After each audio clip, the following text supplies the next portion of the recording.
Why do people, your clients, succeed in one area of their life and then fail miserably in others? It's actually pretty simple. Number one is they have a limited amount of time and energy. Number two is that they tend to massively overvalue very specific things by virtue of their experiences of life. And so they get addicted to certain things and other things they just forget about because they're just not emotionally compelling for them. So think of it like dissonance or a massive emotional discrepancy between actually fairly equivalent things. Like I think relationships are extremely important, but health is not important at all. Or, hey, my body is super important, but money doesn't matter at all. Make sense?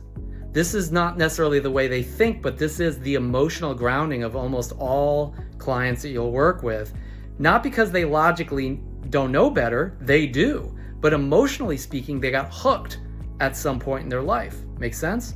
So your job is to help them line up the emotions, the motivation, the value sets, the belief systems, all the underlying unconscious elements that are going on for them with what they already know logically is true, all their shoulds, coulds, and woulds, to the point where they actually start taking action on that. They show up with a different level, and then they finally start actually spinning those other plates in their life. That's when they will get really, really sure that your coaching and what they're doing and how they're developing as a person is highly, highly valuable. Now, not every client will go along with you in that journey. Some clients will say, this is the only thing I care about. I only want help with that. Screw everything else. And you will watch client after client who's like that eventually fall off a cliff. It's going to be a health problem or a relationship breakage or some financial, huge pitfall because they weren't paying attention to that.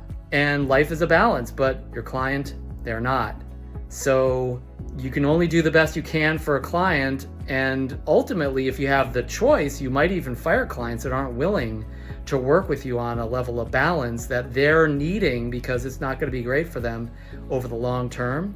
But again, you got to pick your battles with that, and that's going to be a decision that you can make. But the bottom line is you can correct that idiosyncrasy. You can help your client balance out their emotions and spirit so that they then balance how they operate with the way that life is really needing them to operate so they can sustain a really great life for themselves and the people they touch.